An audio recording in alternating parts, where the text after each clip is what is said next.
Chapter 1431. Ethan had always been clear with his feelings. Back then, when he hated Olivia, he was extremely cold to her. Now, he had sincerely repented, so he couldn't have done something so hypocritical. At least, Olivia didn't blame him for this matter. Liv. Olivia took his hand and raised it. Then, she gently wiped away the blood on his hand and placed a band-aid on the wound. Come on, the children are still waiting for your food. Ethan lowered his head, meeting Olivia's gentle gaze. His heart ached terribly, and he felt extremely remorseful toward her. He had treated Olivia cruelly back then, but she was still willing to stay by his side and let bygones be bygones. The two interlaced their fingers in the snow as they walked back into the house. Ethan made the meal while the twins ran around outside. Willow was herb-imbued since birth, so she had an excellent physique. However, at that moment, she quietly stayed by Olivia's side. Olivia played chess with Willow. The room was so quiet that only the sounds of the chess pieces being placed on the board could be heard. Willow was thoughtful and smart, but she just couldn't speak. In the past few years, Olivia had asked the best doctors to treat Willow. She had used every trick in the book. But in the end, she still couldn't cure Willow. Olivia was always extra patient when spending time with Willow. She would play with the child and laugh along with her. Willow was the youngest child, but she had the steadiest and most mature personality. Pointing at Ethan in the kitchen, Willow sighed, "Mommy, have you made peace with him?" She remembered that back in the village, Olivia was still very cold to Ethan. But this time, after coming back, the two seemed to be on much better terms with each other. Olivia returned the question, "Do you hope that I can make peace with him?" Willow placed her last piece. Even though she had lost, Olivia didn't gain any advantage. She pointed at the board. Life is like chess. Losing was winning, and winning meant losing as well. Olivia knew what Willow meant. Even if she won, she would still suffer huge losses. Willow changed the placement of one chess piece. The losing situation turned into a draw. It was good news for both parties. "Mommy, I hope that you can make peace with him," Willow sighed. Olivia looked at Ethan, who had his back to them as he bustled about. A gentle look appeared in her eyes. "I'll think about it." But this was on the premise that the conflicts between her and Ethan would be resolved. If they got married again now, the situation would be the same as before. Ethan wouldn't hesitate to choose his family over her, and he would hurt her. History would repeat itself. If the conflict between them couldn't be resolved, it would forever be a thorn in Olivia's flesh. Sometimes, it didn't matter how nice his words sounded. It was only at critical moments that his true self was revealed. Olivia was indeed traumatized by the hurt. Every time she closed her eyes, she would think of her dark past. It was so painful that she didn't dare to bet on anything anymore. "Darling, it doesn't matter whether I get married to him again or not. The bonds between us as a family will never change. Just enjoy the moment and don't think about the future." Willow blinked with her large eyes. She seemed to have understood. While they were talking, Ethan came out with a serving of fruit salad. It was made of Willow's favorite fruits. Then, he placed the fried chicken and fries on the table. He stood at the entrance and called out to the twins, "Zach, Alicia, that's enough. Wash your hands and get ready for dinner." "All right, Daddy." It was night, and it was snowing heavily outside. Still, the atmosphere in the house was extremely warm. Unlike his sternness when dealing with Connor, Ethan was like a loving father now. He pampered the children very much. Under the dim yellow lights, Ethan's cold and handsome face looked extra gentle as well. Olivia had never seen Ethan like this before.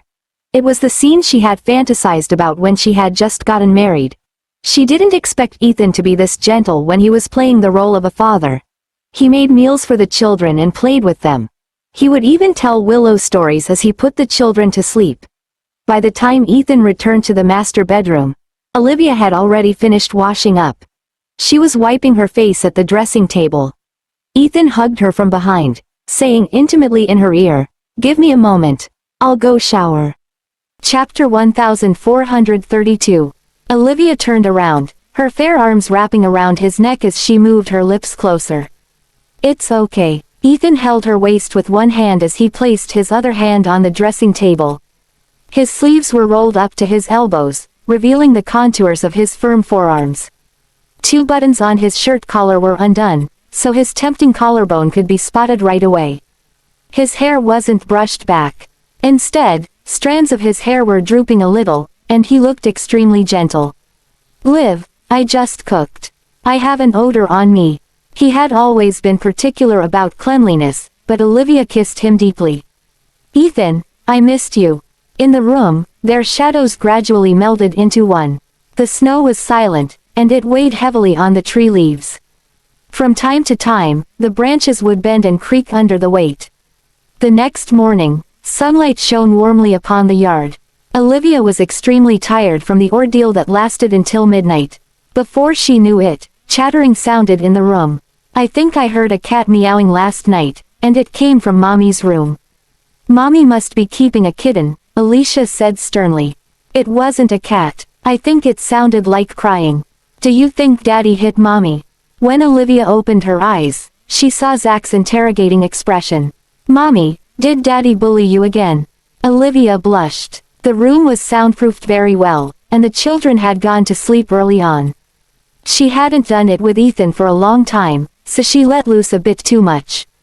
She didn't expect the children to be woken up by the noise. She couldn't bring herself to explain it to the kids. "No, but you sounded like you were crying, Mommy." "I told you that Mommy didn't cry.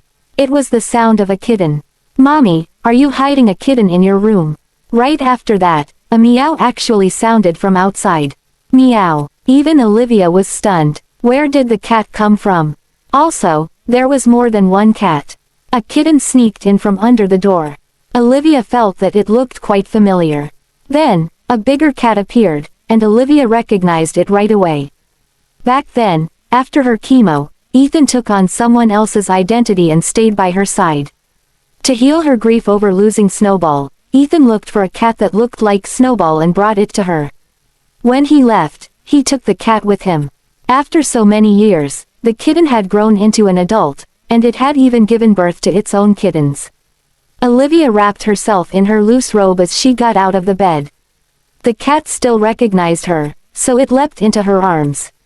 "You remember me. A long time ago." She even suspected that it was Snowball who came back to life.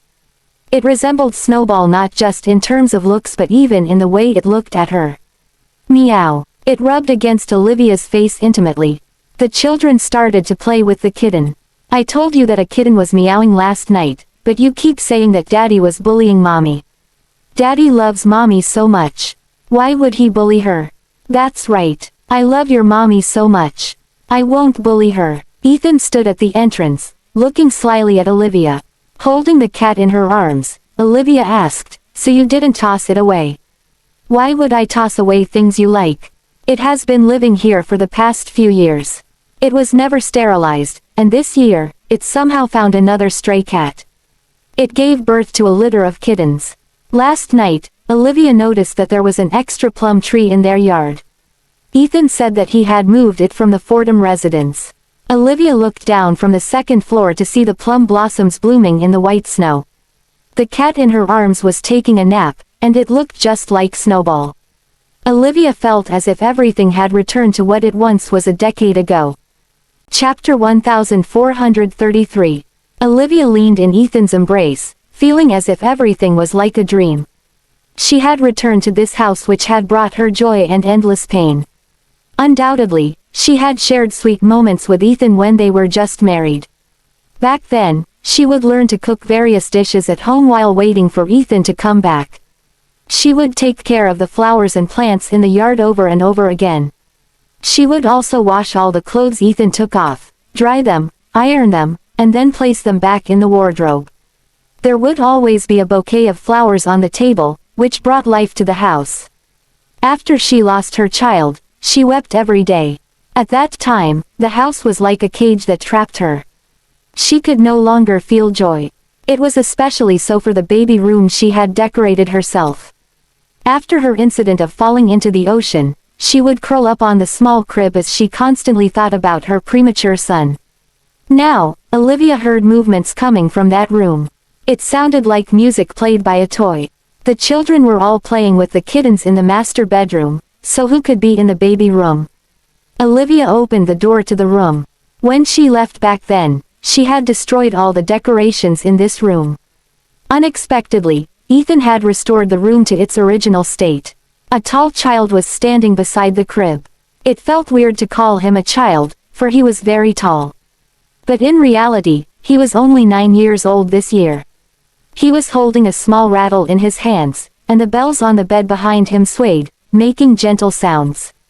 When Connor heard the door being opened, he turned around. Olivia couldn't hold back the tears anymore as she dashed up to him. Connor, Mommy. They hugged each other tightly. They had been waiting for this day for 9 years, and they could finally reunite as mother and son. Mommy, I missed you so much. In the past few years, Connor had many moments of sorrow. His greatest worry was that Olivia didn't like him, and that was why she abandoned him. He was just a child. He missed his parents too. But then his father brought him to this room and told him that before he was even born, Olivia had personally decorated and furnished this room for him. There were lots of baby clothes and toys. She had very much looked forward to the birth of this child. His mother loved him more than anything else, so she couldn't possibly have abandoned him. Connor held Olivia tightly, feeling Olivia's tears dripping onto his neck. Those tears were burning. I'm so sorry, Connor. Olivia loved him a lot, but she didn't know what to say. She could only repeat the same words. It's my fault for not protecting you well enough. Mommy, I never blamed you. It wasn't until he arrived at this room that Connor realized how much his mother loved him. She had poured all her love into this room. The sound of bells grew closer. The clear ringing of the bells sounded in Connor's ears. Ethan had told him about his siblings before. When he heard that sound, he subconsciously thought of Willow. Connor's first reaction was to turn around to dry his tears. Ethan had told him that men didn't cry easily. He was also the eldest child, so he had to take care of his younger siblings in the future. He absolutely mustn't reveal his weak side to them. The sound of bells grew even closer, and a child's voice reached his ears. Were you crying? No, a small child appeared on his left. But your shoulders are trembling. Another child appeared on his right. There's water on your face. Pulling on his sleeve, Willow urged him to bend over. Then, she gently wiped his cheek with her hand. Her green eyes seemed to be saying, "Don't cry, Connor." Chapter 1434. Connor looked at the children around him. He quickly identified them. You're Zach. That's right, Connor. Zach only reached Connor's chest, so he was much shorter than Connor. He stared at Connor's face curiously. Of the 3 siblings, Zach was a boy as well, but he looked more like Olivia. Only Connor looked exactly like Ethan.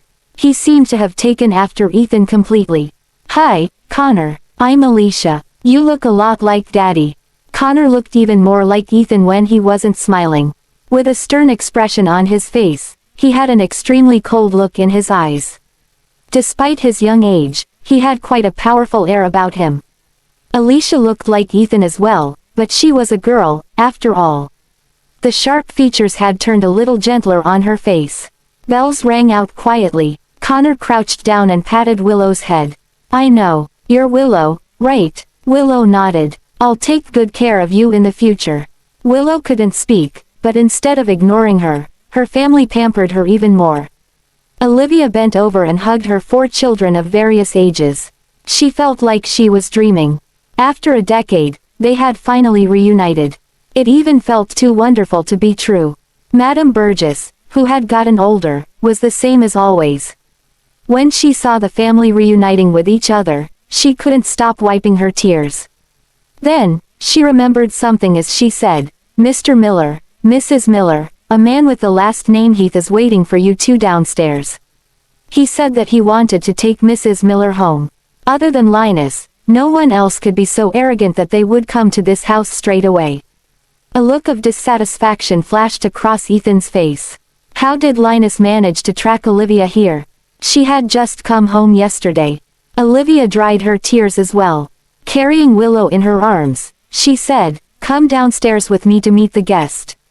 He's your great-uncle Linus, one of the few relatives who treats me well. Okay. Holding the twins' hands, Connor followed Olivia downstairs. Linus was drinking tea. He was examining the tea when he turned around to see the children following Olivia. He had heard from Olivia that she had children, and Crystal had also said that her child was an odd one who had green eyes. But he didn't expect Olivia to have 4 children. 2 of them were even twins. The 4 children looked exactly like the fusion of Olivia and Ethan. People could tell who their parents were with just a glance. The children had inherited the excellent genes of Olivia and Ethan. When the family walked down the stairs, they looked very brilliant. Olivia, Linus was truly startled. He had no idea that she had 4 children. Connor was among them too. At first, Connor was introduced as Marina's child, but by the looks of it now, that wasn't true. Uncle Linus, I've been hiding the children in the past few years to protect them. They're all my children. Come, say hi. Zack said obediently. Hello, great Uncle Linus. Linus felt as if he was dreaming. This was too outrageous. Olivia was only in her 20s, but she was already the mother of 4 children. Also, he was only in his 30s, but he was already a great uncle. It was just too much. Great Uncle Linus, you're so young and handsome. I thought that you'd be an old man. Alicia blinked. Watch your manners, Olivia reprimanded Alicia in a low voice. Then, she put Willow down in front of Linus. This is Willow. She can't speak. I hope you don't mind that, Uncle Linus. Linus was shocked, and he took a long while to recover himself. Of course, I won't mind that. They're all wonderful children. If Dad learns that he suddenly has so many descendants of the Heath family, he'll be elated. Chapter 1435. As it turned out, Mason was even happier than expected. He had 2 children, but Molly had only recently returned to the family. They didn't even know if she could get pregnant in the future. Much less could be said of Linus. He had been single since birth, and he didn't even have a woman he fancied, let alone any plans of expanding the family. Now, Olivia had returned with 4 children. Mason was so elated that he instantly seemed to have gotten a few years younger. He had a joyous expression on his face. Come, let me have a look at the children. He was so happy that he didn't know what to say. The children ran up to him, saying, Great Grandpa. Hello, darlings. Mason was elated. He looked at each child in turn, and his eyes were filled with joy. As Tatiana didn't like Olivia in the past, she definitely wouldn't have liked Olivia's children then either. Now that Tatiana had reconciled with Olivia, she was happy to see the children as well. I've seen these wonderful children from a distance away, but I didn't expect them to be the children you brought home, Olivia. These children look a lot like you and Ethan. After some time apart, Molly had recovered as well. Thanks to the attentive care she received, she looked much better now. Her cheeks were plumping up as well. Olivia, are they all your children? Molly could barely believe that Olivia, who was 2 years younger than her, had already given birth to so many children. And Connor was already 9 years old. Olivia scratched her head. Well, I got married early. In Arlandia, women could marry once they were 18. Olivia had also skipped grades to get into college, so she got pregnant early. Mason was elated. He didn't expect Olivia to come back with so many children. He loved every one of them. He brought the children to his study. He wanted to give the children all the nice things available. Even Ethan, whom he didn't care much about before, seemed more tolerable because of the children. When he passed by Ethan, he even patted Ethan on the shoulder. You should stay for dinner. Ethan said, all right. He thought, just dinner. Still, it's an improvement from back then, when they wouldn't even let me into the house. The outdoor playground Linus had built for the children was finally put to use. Even in the snow, the children frolicked happily. Molly stood under the eaves, watching the children in admiration. Yale draped a large fur cloak over her to shield her from the wind and snow. Yale, I envy Olivia for having so many children. She subconsciously touched her belly. If that child were still around, reaching out, Yale pulled her into his embrace. His gaze was filled with compassion. Molly, you know that even if Crystal weren't part of the picture, the child couldn't have survived. But I still miss it. It doesn't matter whether we have children or not. I'll be by your side for life. You have me. Yale lovingly took Molly's hand. She had been exposed to the wind for just a moment, but her palms were already cold. Yale, help me prepare some gifts for the children. I owe Olivia too much. Yale looked at Olivia's figure in the distance, and a knowing look appeared in the depths of his gaze. I'll give her a huge present. Molly glanced at him, unsure of what Yale's huge present referred to. All right. While Ethan was keeping the children company, Yale slowly walked up to Olivia. Do you have time to talk? Olivia could see that he had something to talk to her about, so she left with him. What do you want to talk about? Thank you for what you did for Molly. Yale was aware that Olivia was the reason Molly could recover so quickly, so he also wanted to apologize to her sincerely. He took out a folder. This is your reward. Chapter 1436. Olivia felt the folder, noticing that it was a little thick. It must be some sort of information. I'll take it, Olivia said, recalling her deal with Fabian before. This might be the answer she was looking for. Yale turned around and left. Olivia found a deserted place and opened the folder there. It wasn't too different from her expectations. The information had something to do with Hucrail. Back then, Hucrail had sent someone to assassinate Mason. The Kingston family was connected to Hucrail, so Yale had made preparations. Hucrail was truly after Mason's life, and Yale had made use of Jack for the sake of his own future. Ethan might have known the answer early on, but he didn't want Olivia to get involved in this mess. The truth was like a huge tree. Now, Olivia could only see the leaves and branches above the ground, but she had no idea that the roots of the tree were already twisted in a complex maze. Olivia read the information in detail. She thought that all the information was related to Hucrail, but when she flipped to the last few pages, her expression shifted. These were records of assassination requests, and Olivia's name was included. But this time, the enemy didn't ask the Black Ravens for help. Instead, it was an international assassin organization that had become quite famous in recent years, the Shadow Network. The person was willing to fork out $30 million for her life. The request was sent 2 weeks ago. The Shadow Network didn't accept this request. Aside from the list of missions, the buyer's information was provided at the back as well. Olivia already knew that the Kingston family dealt in shady business, and the shady ship wasn't their only deal. She didn't expect the Shadow Network, which was quite famous, to be under the Kingston family as well. Yale had given her quite a huge present.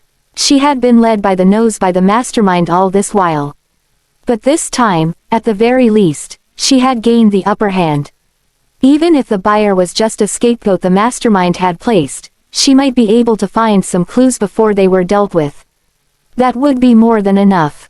She could see that Yale sincerely wanted to leave the Kingston family. She was a member of the Heath family now. Yale wouldn't come this far and put the Kingston family in more trouble if he had ulterior motives. No matter whose side Yale was on, he was still Molly's lover. For now, Olivia wouldn't make Yale pay for exposing her identity back then. The world wasn't just black and white, there was also a gray area. She burned all the information and dialed a number right away. Jack, help me look into this person. The less people who knew about this, the better. She knew that the people around her would be monitored for sure, including Ethan. But it would be easier for Jack to stay hidden. After doing all this, Olivia returned to the children. A snowball was sent flying at her, and it almost landed on her face. Liv, watch out. Ethan reached up and shielded her. The snowball landed on his black coat. The snow scattered and melted into transparent ice on his arm. Alicia smiled gleefully. See, I told you that Daddy would protect Mommy. Zach was about to argue, but another snowball landed on his face. It came from Willow, who was standing nearby. She was young, but she was quite skilled. She signed, "Don't hurt Mommy, even if it's just a joke." Alicia made another snowball and threw it at the mischievous Zach. Serves you right for throwing a snowball at Mommy. You villain. Snowballs were thrown at him from all directions as Zach ran up to Connor. He kept shouting for help. Connor, save me. Standing in the distance, Olivia smiled. Ethan held her hand. Where did you go? Why are your hands so cold? Chapter 1437. Olivia didn't reveal the issue she had with Yale. Ethan had his own life, and his issue with Yale was his business to deal with.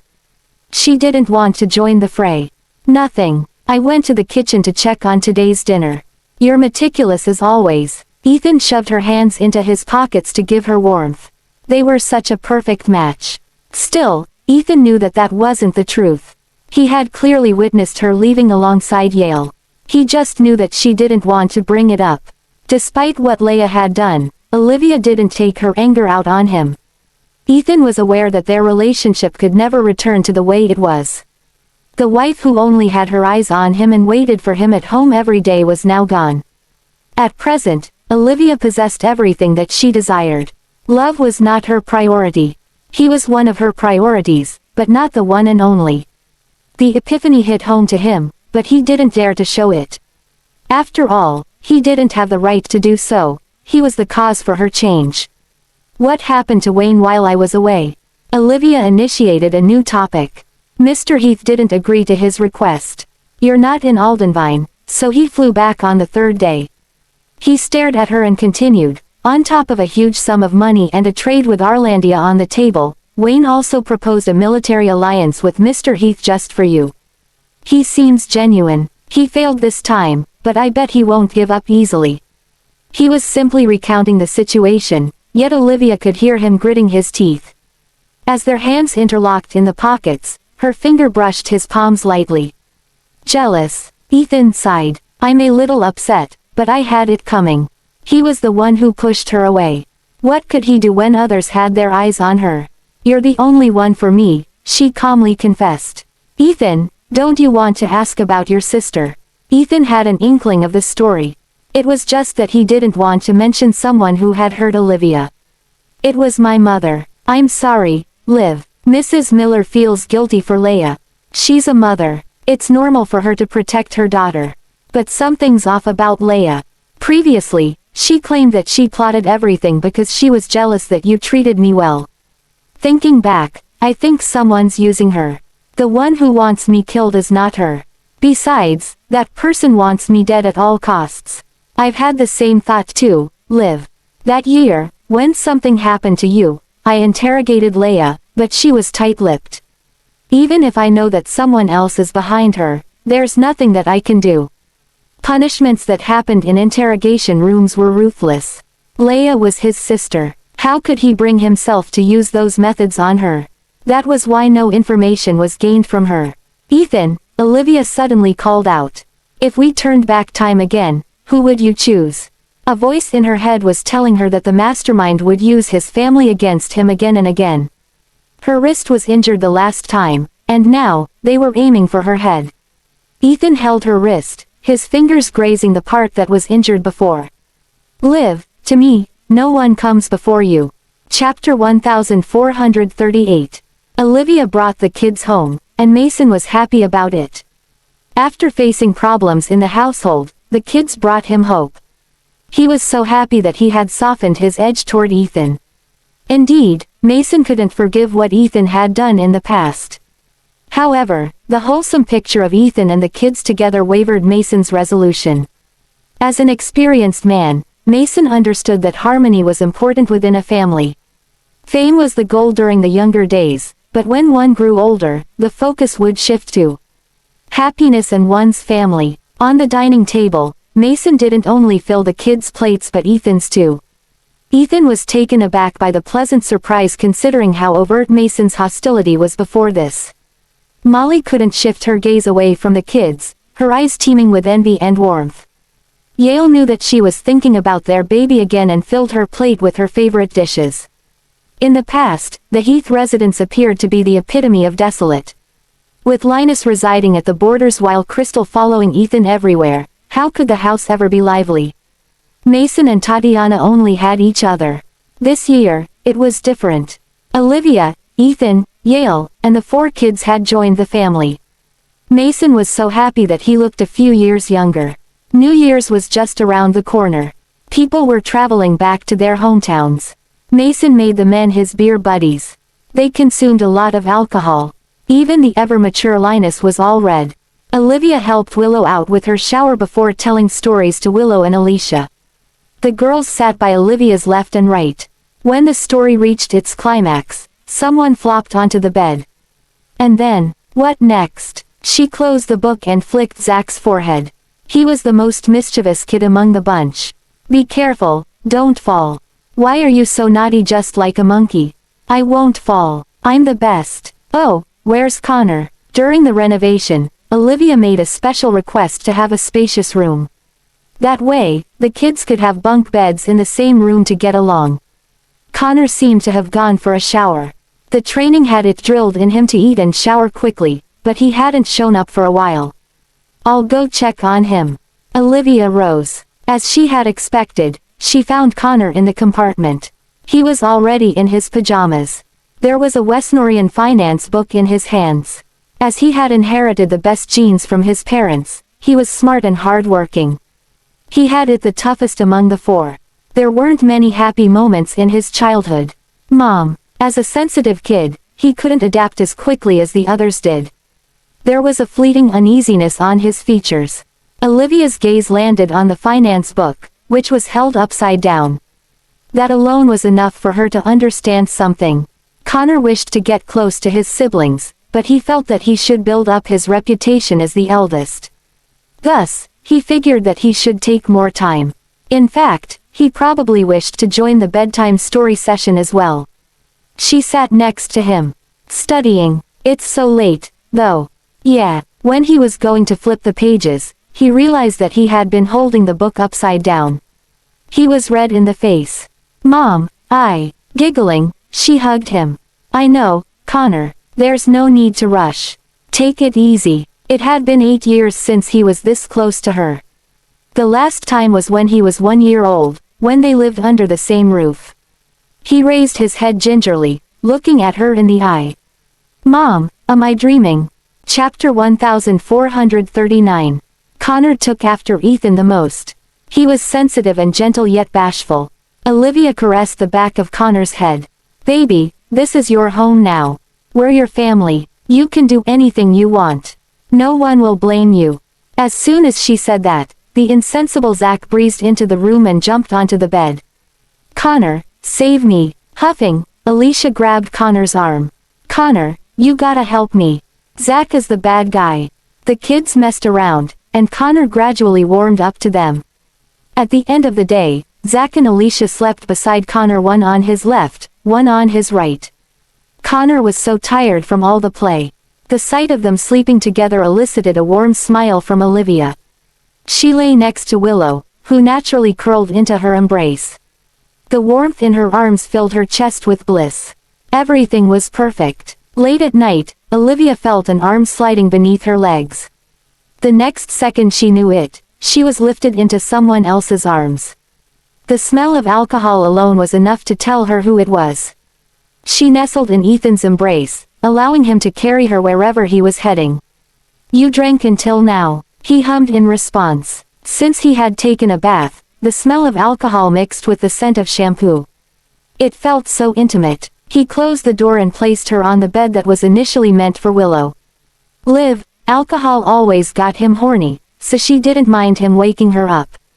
Gently, she cooed, looks like the talk with Grandpa went smoothly. He allowed you to stay. Not wanting her to get involved in the men's business, he let his lips leave traces on her neck. Everything in him was screaming for her, and his muffled voice kept muttering something. When he was going to tear a condom open, Olivia pressed his hand. Don't use it. Liv, I don't want you to take the pills. Aside from the days they spent in the mountains, Ethan always made sure he prepared protection. Olivia lost a lot of blood during each delivery. Connor alone was enough of a gift, and yet she had surprised him with another 3 children. He didn't want her to go through the pain again, let alone suffer from the effect of taking pills. That was why he was strict with himself. No longer the innocent lady, Olivia had her demands when it came to this kind of matter. Besides, the other party was the man she had loved for so many years. I won't be able to get pregnant even if I don't take the pills, she blurted the truth. Ethan was momentarily stunned. Although he didn't intend to impregnate her, it pained him to hear that she was barren. Is it because of me? She chuckled lightly. Everything comes with a cost. We have to pay the price to get what we want. It's a miracle that I'm still alive. Frowning, he planted a kiss on her lips. I'm sorry. We already have 4, and I'm happy with that. She let her head fall onto his shoulder. Ethan, don't disappoint me again. The calm yet dangerous night outside the window caught her eyes. No more. Never. Ethan wanted Olivia again and again while she hugged his waist. When she left that year, she no longer believed in love. However, this time, something warm began to seep into the long dormant void in her. Ethan, I'd like to believe in you again. Chapter 1440. People were getting busy as New Year's was just around the corner, except Olivia. All she did was keep the kids company. Thanks to Olivia, Molly showed much progress in her recovery. Now that the restriction was lifted, she could head outside. Olivia felt like she was nannying 5 kids.